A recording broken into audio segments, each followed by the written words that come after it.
more can I say? Top Billin. All right, Top Billin, let's get to some tactics and schemes and concepts and everything having to do with the SEC championship game between Alabama and Florida. I think it's still going to be a cool game despite the fact that Florida shit the bed, right? They shit it in their own draws. I guess you wouldn't shit in another man's draws, but you get what I'm saying. They completely wet the bed the game before the big game, just looking ahead to Alabama. So at the very least, you know that they've been looking forward to this Alabama game for a few weeks, so they should be fired up and raring to go. However, Alabama, they treat every game like it's their last, so these guys are fired up as well. So I still think it should be a good game. Styles make fights. I always say this a lot. People try to do the whole football math. This team beat that team, that team, and all this and that. Styles make fights, and I think these two teams match up very well. Some of the strengths and weaknesses definitely are aligned with each other that can make to where this game could actually be a lot better than people are thinking, right?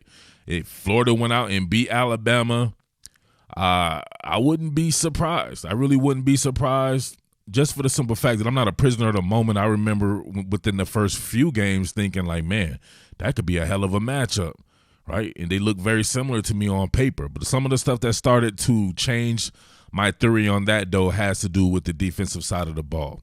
Alabama's starting to look a little bit better on defense. Now, I will put the caveat here, going against some of these teams, none of these teams have an offense like Florida, especially with Kyle Pitts in the mix. So LSU's nothing compared to Florida, a full-strength Florida team that's not looking ahead to Alabama.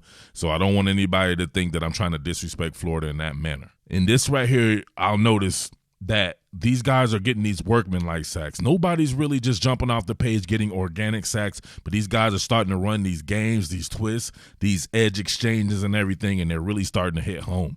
I love this kid right here, Will Anderson. He's really starting to flash on the screen for me. He's a true freshman here.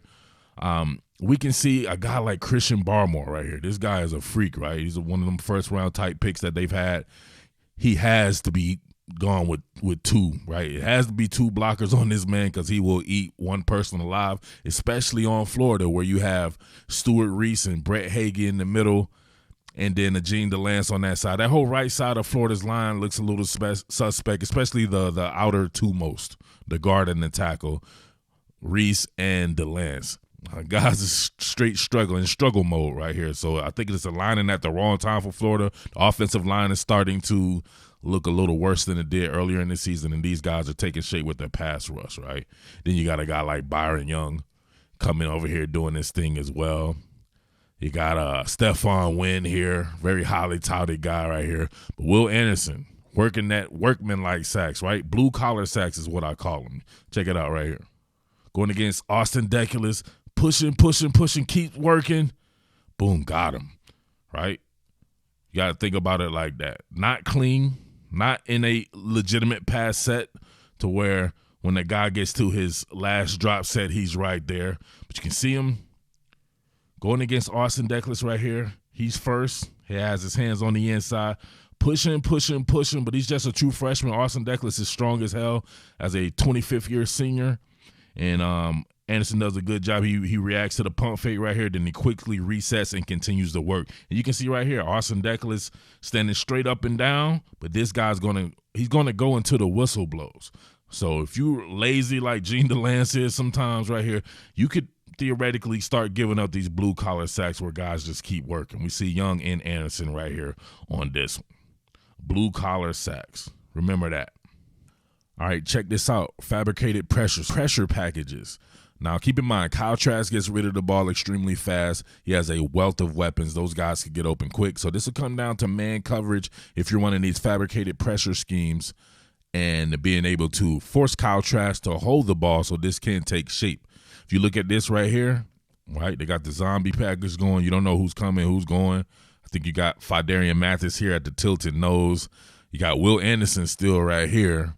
But this time they're in their dime package. So it's like a whole set of new cats right here. Chris Allen, right, at your edge.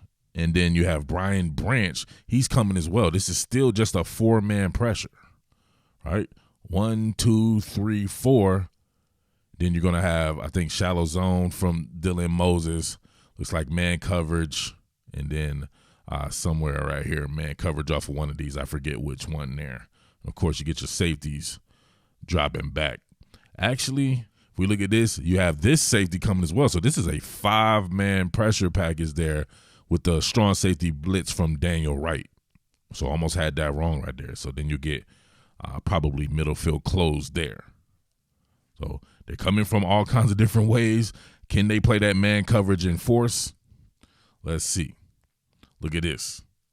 Workman-like sack. Will Anderson keeps working, and he ends up getting a sack. Initially, it looks like this was, Daniel Wright. Daniel Wright came through there. Like I said before, they'll get somebody. They got Will Anderson taking the inside bend, taking up a couple of people. Austin Deckles not aware of the strong safety sin. Daniel Wright gets there originally. Will Anderson keeps working. Blue collar sack for him once again. This, you can see Felipe Franks is a pretty good athlete right here. Florida fans know about him, definitely. It looks like it's going to be a potential split zone. And then my man works to the flat.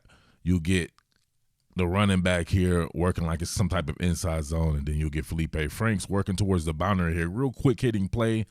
Will Anderson does a great job of checking off and staying parallel to the line of scrimmage. Then you can just see his athleticism start to take shape there. Another kind of workman-like deal right here. So we see him surveying right here, almost like two-gapping, not taking an upfield approach, and this works out pretty well because you can see the action start to develop towards the boundary. He disengages, runs down Felipe Franks in the open field. Kid is a hell of an athlete. He's doing very good, man. He could end up being one of the best to play outside linebacker at Alabama, right? He's not really getting those white collar sacks like I said before, but he's doing a damn good job of just hustling. And eventually it'll come together for him in his sophomore year. It could be this game right here. Maybe this is the game he puts it together and gets himself a couple of white collar sacks. But you can see him get out on the edges right there. And of course, Felipe Franks is an even better athlete than Kyle Trask if he had to flush. And the man is just a dynamic athlete himself. All right, this particular pressure package is hard. It's 5-man pressure, both off-ball linebackers being sent, Dylan Moses and Jalen Moody here. So they're working with just one down lineman here, and then you got your outside linebacker, Christian Allen, coming. So you're going to have a 3-man weave between these three right here, Barmar, Moses, and Will Anderson here. So, of course, these guys are working an inside approach right there just for Will Anderson to come underneath. And then you'll have Jalen Moody coming on the outside himself, running the arc, with Chris Allen taking the inside approach. So the hammer and the nail over here and a 3-man weave over there. Run it here. Super quick hitting. Boom. Will Anderson does a great job, too, of some of these guys when they get there, they'll lead with their helmet and everything. He does a great job of just wrapping up and making sure he gets the sack without getting a penalty. So you can see both guys with the inside approach here just to free up Anderson. The back gets crossed up here by his own offensive lineman. They're struggling. And then Anderson completely separates Traylon Smith from his senses, right? His soul from his senses. And boom, another sack. So most of his sacks, I think all of his sacks have come in the last 3 games. I think he has about 5 sacks, all came in the last 3 games there. And they're pretty much all of this type of variety. Blue collar or something set up off of a game or a twist. All right, little bonus action here to show you what they're working with on the inside. Pause. Of course, you got Christian Barmore here and DJ Dell. They have a wealth of these players. Big inside, shade, 3 techniques. All these guys can get after the passer. Of course, they can plug the run game as well, and they're all very active. So you can see them getting off here on, if you can see it illustrated there, they did a great job illustrating it there, right? TT stunt, boom, Barmore, he gets singled up. That's exactly what you don't want. If Barmore gets singled up on anybody on the inside, I think it's curtains. See him coming right here, pad level low, boom, splits the double. Of course, you got Dell coming around there, so the right guard has to bail out on that. And it's 1-on-1. You already know what that means. Prison rep time. Blows that man off the stack. Felipe Franks has to just lean into it. He knew he was done. Too easy. Too easy. Do not let these guys get a pass rush on Kyle Trask and completely take him off his spot time and time again. I think it could be curtains for Florida. They do not want that to happen. The counter to that is, can these guys guard man-to-man with the type of weapons that Florida has? And if Kyle Trask is able to get rid of the ball fast. Remember, Florida's a hell of a screen team. Florida, Matt, make sure you come back. I'll just go ahead and get in that and show you what Florida's working with on the offensive side of the ball and how they would try to combat this, right? So please don't get up in your feelings like people do around this time every year. I'm going to be doing content on both teams. Please don't come here talking about well, damn, Cletus, that guy right there has to be an Alabama fan. You know what I mean? This is neutral. This is net neutrality. I'm just doing stuff on both teams. I'm selling a fight. I'm the fight promoter right here. I'm trying to sell a good game in the SEC championship game. So make sure you keep it locked right here. It's your boy Murf, Top Billin Sports, the Underground King. Make sure you like and subscribe. Peace. What more can I say? Top Billin.